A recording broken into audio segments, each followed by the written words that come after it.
You know, I was thumbing through Twitter the other day and I saw a quote where it kind of got my attention. And it said that Auburn fans got to see Saturday what they always desperately wanted. And that is Lane Kiffin winning a game at Jared Harris Stadium. This is the Locked On Ole Miss podcast. You are Locked On Ole Miss, your daily podcast on the Ole Miss Rebels. Part of the Locked On Podcast Network, your team every day.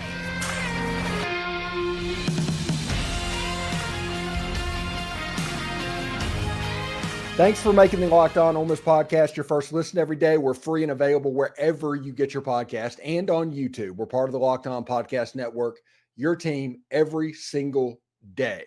Also, the Rebels play the Vanderbilt Commodores Saturday at 6:30 p.m. Central Time. It's a chance to listen to David Kellum and the Rebels' hometown crew as Ole Miss looks to continue their run. Catch every play of the Rebels' home team broadcast with SiriusXM on channel 190 or the SXM app, searching Ole Miss Rebels. The Locked On Ole Miss podcast is there as well. Hello, I'm Stephen Willis, and this is the Locked On Ole Miss podcast, and I hope everybody is having a fantastic Monday, or at least as good of a Monday as it will be.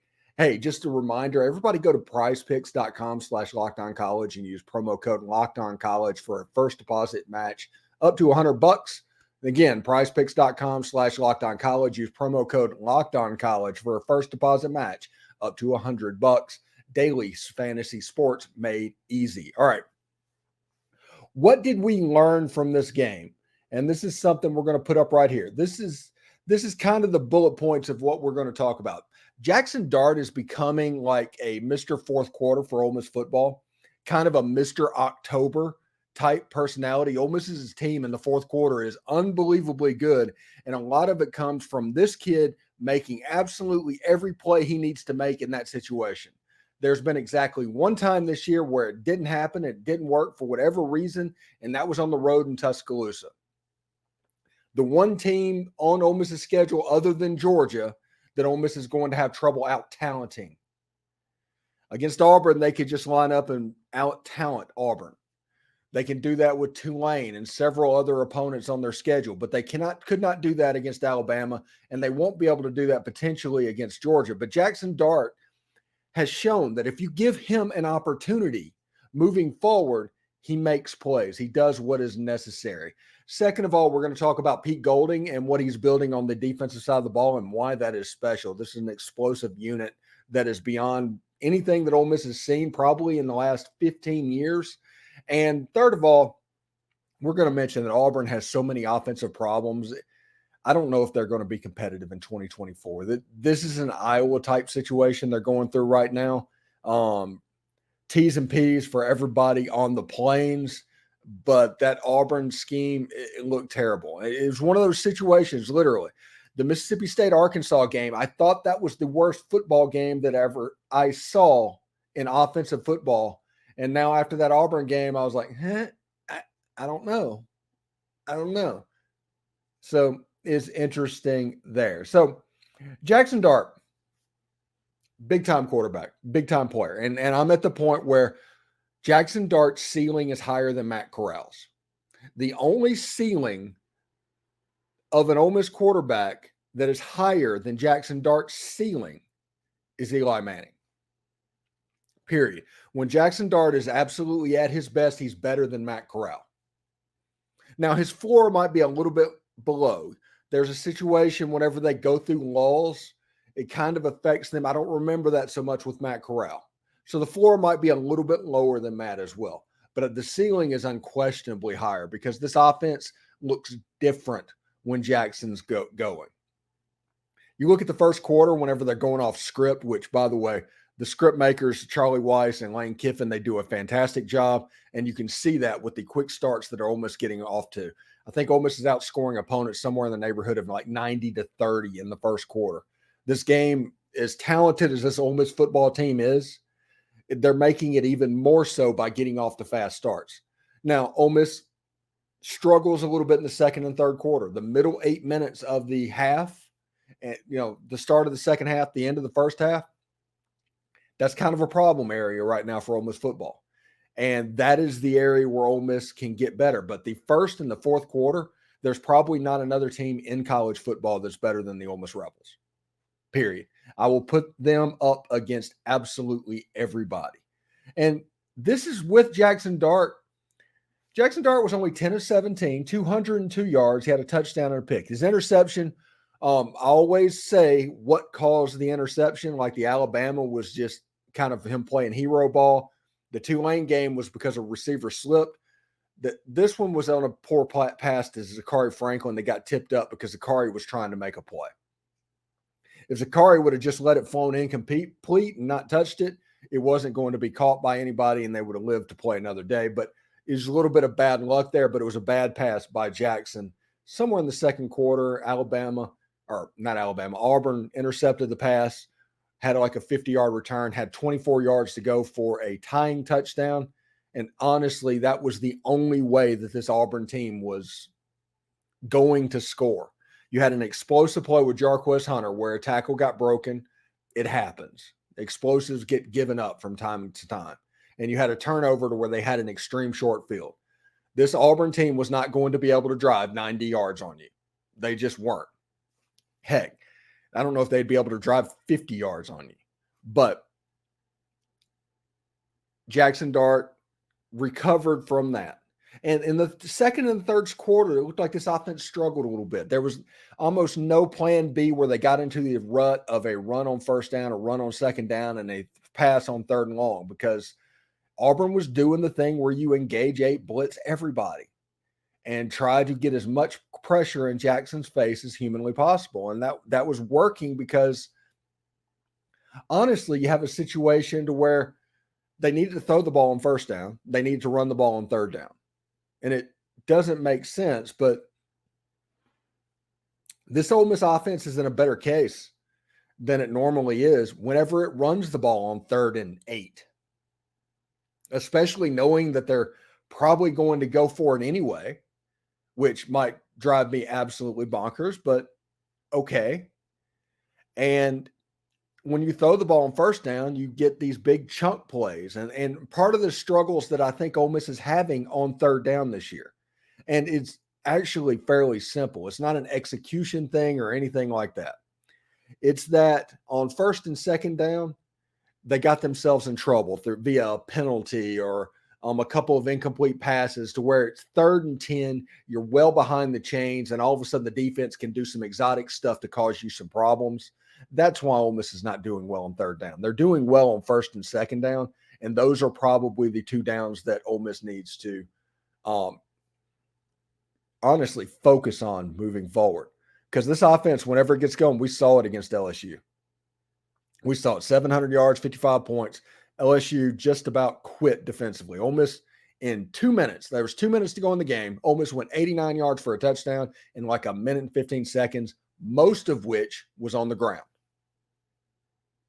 Yeah, that was a game that showed you exactly what this offense could do. Absolutely. Tre Harris played a little slot receiver against Auburn. That was interesting. Zamari Franklin had his first touchdown catch. That was interesting. You saw a lot of Braylon Brown. You saw some Aiden Williams. You saw different weapons on the outside, and I was glad to see that as well. Caden Prieskorn had a couple of big catches, and one of the big things that happened in this football was that Quinshon Judkins kind of got loose a little bit. He looked like himself, and we all knew that would happen because Auburn, this is probably the last chance that Quinshon Judkins is going to get to play against his hometown school. And for those who don't know, Quinshon is from Pike Road, Alabama, 55 miles up the road from Auburn. This was the game. Auburn, many people say, fumbled his recruitment or something happened. The fact of the matter is he made it to Ole Miss. And this was a guy that you saw in the first series was extremely motivated in the game. And when he is motivated and when he is on, he's going to be a handful for whoever you're going up against as well. Interesting. But the clutch gene candidates for this Ole Miss offense, you would expect it would be a Jaxson Dart and Quinshon Judkins train, and that's what it was against Auburn. But Jaxson Dart absolutely has that clutch gene. Absolutely has that clutch gene. You go back and think about the Tulane game. the pass on fourth down where Tulane did everything right to where they honestly should stack the quarterback. Jaxson Dart throws a touchdown pass from like 30 yards out. You look at him against LSU, down 9 points with 5 minutes to go in the game.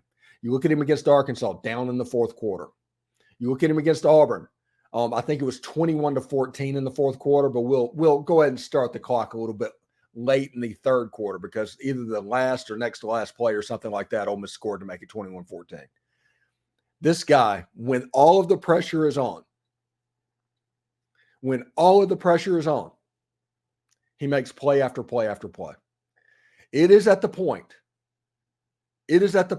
where we need to start seriously considering putting him on a Mount Rushmore of Ole Miss football. I think Eli is the number one. I don't know if a quarterback's ever come through Ole Miss that is better than Eli. I know some younger people like Chad Kelly and really young people like Matt Corral. I think Jaxson Dart's ceiling is higher than Matt Corral. I think Jaxson Dart is a better quarterback than Chad Kelly. I think that other than Eli freaking Manning, Jaxson Dart might be the best quarterback that has ever played at the University of Mississippi. Hey, opinions are going to vary as different things, but that is the trajectory that Jaxson Dart is on. And if Ole Miss wins 11 games this season, Jaxson Dart's number 2, no questions asked. It's not even a question on the Mount Rushmore stuff. Jaxson Dart, if he comes back for his senior year and he plays quarterback for 3 years at Ole Miss, will be the career passing leader at Ole Miss, the career total offense leader at Ole Miss, and the career rushing by a quarterback leader at Ole Miss. It will be territory that people have not seen at Ole Miss.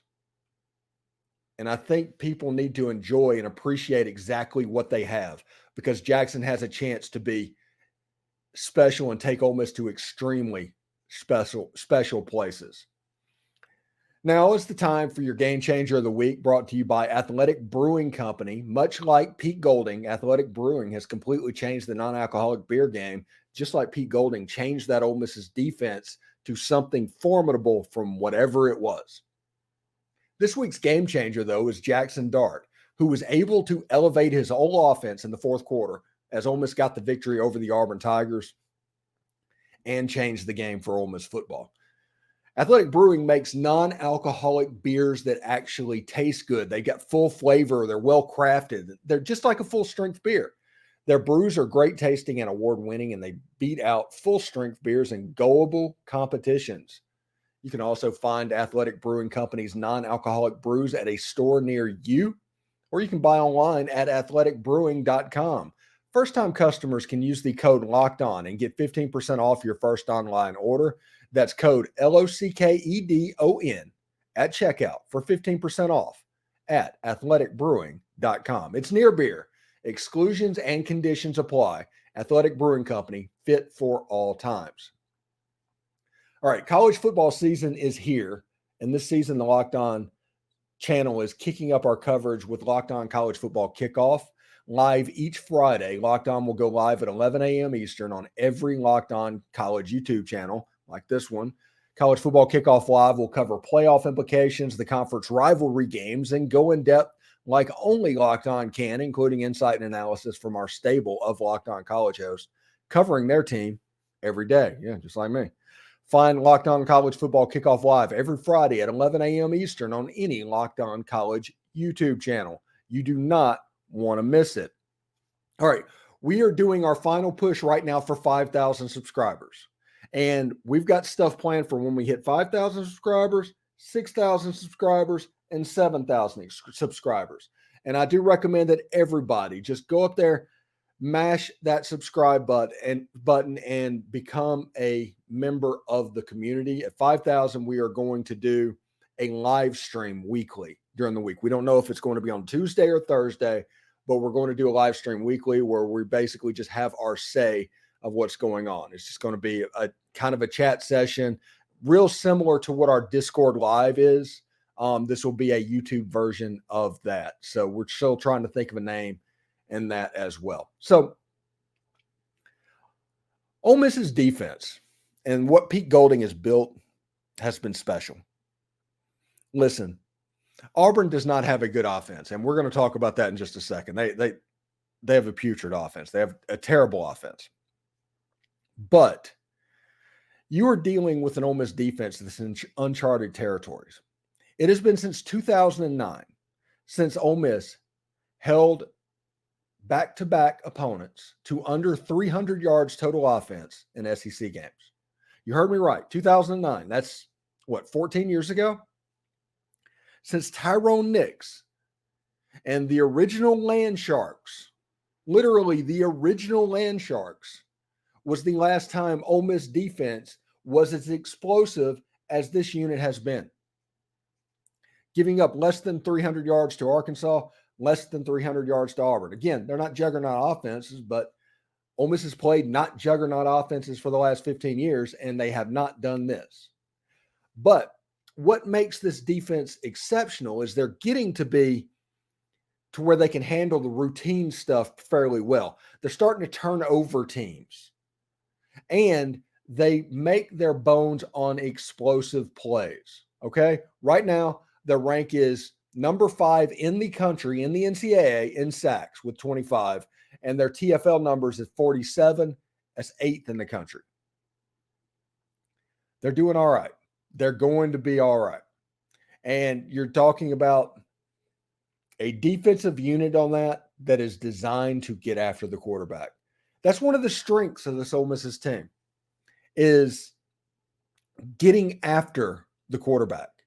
And they do that. Jared Ivey is up there at 4 sacks. There's 4 or 5 players on Ole Miss's teams that's around 4 sacks.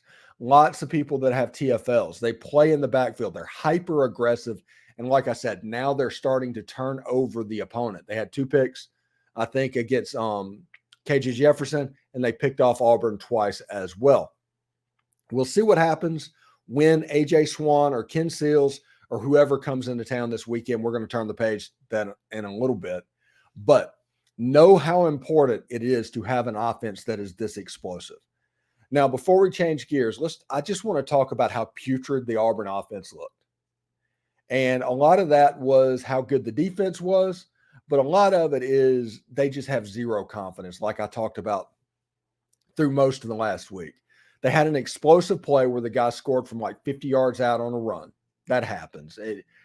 You're going to do stuff like that. I mean, against Georgia, Peyton Thorne had like a 70-yard run. Explosives can happen. And then Auburn scored whenever they picked off a pass and they had like a 24-yard short field. That was their 14 real points, because I'm not counting the garbage time stuff. Other than that, until the garbage time, Auburn had like in the neighborhood of 200 yards of offense. You're talking about an absolute clinic of shutting down a team. Auburn did not have hope of getting first downs and moving the ball. So that leads the question to me. And before we get into lines next week, I do want to ask this question. Does Auburn have an Iowa-like offense issue? Does Arkansas, who just fired their offensive coordinator, have that offensive issue? Mississippi State, that's 3 teams in the SEC West with just absolutely horrible offenses. Would Iowa do all right favorably on an offensive skill match with the Auburn Tigers? That is the unique question that I'm kind of going off of. Before we put this episode or put this game to bed, Quinshon Judkins is our Locked On Ole Miss Player of the Week. And in the polls this week, Ole Miss comes in at number 12 in the AP, number 11 in the coaches poll. The college football playoff poll is getting ready to start. I'm not exactly sure which one, but we are at the point where if this was a 12-team playoff year, these would be some massive freaking football games.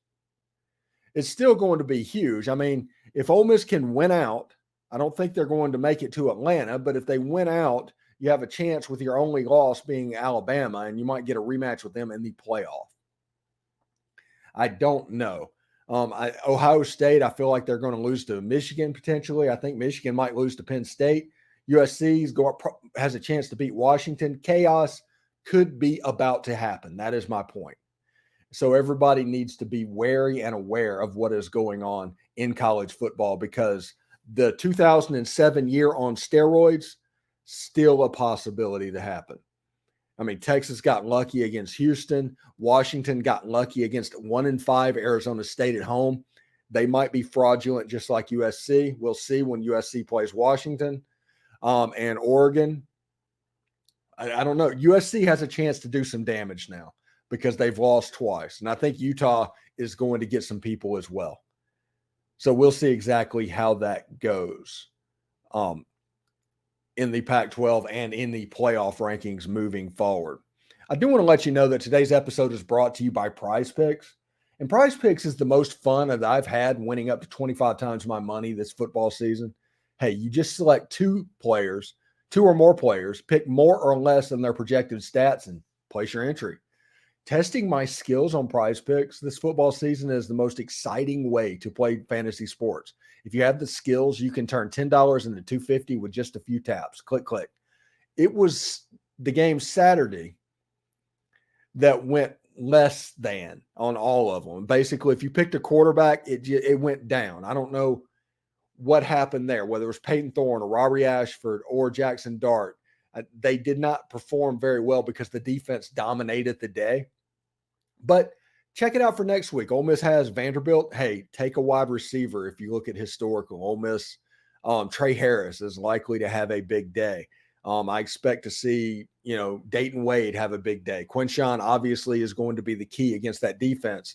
So we'll see what happens. But go to prizepicks.com/lockedoncollege and use code LockedOnCollege for a first deposit matchup up to $100. Go to prizepicks.com/lockedoncollege and use code LockedOnCollege for a first deposit matchup to $100. Daily sports made easy. Also, the Rebels play the Vanderbilt Commodores Saturday at 6:30 p.m. Central. This is a chance to listen to David Kellum and the Rebels hometown crew as Ole Miss looks to continue their run. Catch every play of the Rebels home team broadcast with SiriusXM on channel 190 or on the SXM app searching Ole Miss Rebels. Like I said, the Locked On Ole Miss podcast is on that as well. Now, it's an interesting situation with lines this week. This is another short week. There's only 5 SEC games on the docket for the weekend. It gets a little bit bigger next week. I think there's 8 next week, and then we move into like the craziness of mid-November. But if you look at the lines that are out there right now, South Carolina at Texas A&M, a 14-point underdog against the Aggies in College Station. Kind of interesting line. South Carolina they're spiraling a little bit at the moment. This could be a good game for Texas A&M. And yes, if you're an Ole Miss fan, it is happening at the wrong time. But I do think that Texas A&M can win this game fairly convincingly. South Carolina really struggled with Missouri. Their defense at the end played all right, but I mean, that game was over in a hurry, honestly. Georgia plays against Florida in Jacksonville. Georgia's a 17-point favorite. This is a game that Florida has their destiny completely in their own hands. Because I think Kentucky has lost a couple of times. So if Florida wins out, they control everything about their destiny. The problem is they're probably not as good as the Georgia Bulldogs. You have 4 and 5 stars everywhere. Georgia will be playing without Brock Bowers in this game, and this game always has a chance to get weird. Georgia, like I said, is currently a 17-point favorite. This is a pretty prolific offense, but can Florida run the ball? Can they mimic what Ray Davis and the Kentucky Wildcats did against the Florida Gators earlier this season? I do not know. In a game that is surely going to set offense back 30 years, just like the Mississippi State-Arkansas game did, Mississippi State is at Auburn, and Auburn is a 6.5-point favorite. And Lord, I have no idea how that number is that high. I mean, how bad can Mississippi State be to where this number is a 6.5-point line? If you look at it, Ole Miss was favored by 6.5. So if you want to do transitive property, Ole Miss would be 13 points in an exact situation greater than Mississippi State. I think State with Mike Wright is going to play hard. They're going to play well. Unless Auburn gets an identity on offense, they're kind of screwed, honestly. There's not a whole lot that they can do about it. But 6.5 is weird in an Auburn situation. That's almost too many points. If Mississippi State scores at all, let's say Mississippi State scores 10 points. Do you have faith in Auburn to score 17? I mean, that's the question. In this situation, honestly, it's like you just take Mississippi State in the points, and that's probably the safest bet. Tennessee is a favorite by 3.5 points on the road in Lexington, the big grocery bag. This is a rematch of that game 2 years ago when Kentucky had the ball for 45 minutes, Tennessee 15 minutes, and Tennessee won the game. Tennessee does not have Hendon Hooker. Joe Milton, when he's on, can be pretty good, but he's on for about 20% of the gameplay historically in football games. I don't know if Kentucky has the offense to take care of Tennessee. Should be really interesting to see how this one goes. And they should call it the whiskey barrel, the beer barrel, whatever it was, they should play for that again as well. And finally, we have the Vanderbilt Commodores at the Ole Miss Rebels. Ole Miss is a 24.5 point favorite over the doors. I don't know if it's going to be Ken Seals or AJ Swan. All I know is he's going to have Will Shepherd. They're going to throw the ball because they throw the ball a lot. They have trouble running the football, so they have to throw the ball a lot. So this is going to be an opportunity for Ole Miss's defense to get some explosive and get some turnovers, and it has a chance to get fairly lopsided. But here's the downside. As sloppy as Ole Miss was against Auburn, this is the sleepy game because next week, Ole Miss has just a massive game with the Texas A&M Aggies, and the week after that, they have the Super Bowl potentially with the Georgia Bulldogs. This Vanderbilt game is going to be a get-through game. You're hoping your talent just kind of takes over and Ole Miss is able to move the ball and score some points, keep Vandy off the board a little bit, and cover this line. This line would be 42-14, essentially. Not covering would be 38-14. So this might be a situation where you just take Vandy in the points and you ride with it because Ole Miss is just going to try and win this football game. And honestly, they should. They should not put any special capital in this one. They need to win this game, of course. But for that, moves on to the next two games, which are unbelievably huge. Anyway, thank you for making the Locked On Ole Miss podcast your first listen every day. We're free and available wherever you get your podcast, including YouTube. We're part of the Locked On Podcast Network, your team every single day. Remember, once we get to 5,000 subscribers, we will be doing a weekly live stream. Once we get to 6,000, we're going to do something else. Once we get to 7,000, we're going to do something else. If you haven't subscribed, please do. If you have, get somebody and tell them to subscribe there. As this number gets higher and higher, we're going to have some fun, honestly. We're growing like a weed right now. And I don't anticipate that slowing down very much. We got like 55 subscribers last night. So we're pretty fired up about the direction that we're heading at the moment. So I hope everybody has a good Monday, or at least as good of a Monday as you can expect. And always remember, this is the last time that Ole Miss and Vandy will be permanent rivals to where they don't take a year off every year. This historic Jefferson Pilot game of the week, 11:30, which, by the way, them not scheduling 11 o'clock in the morning, that's almost feels like negligence. It's going to be very important for the Ole Miss Rebels. Anyway, take care. We'll see you tomorrow.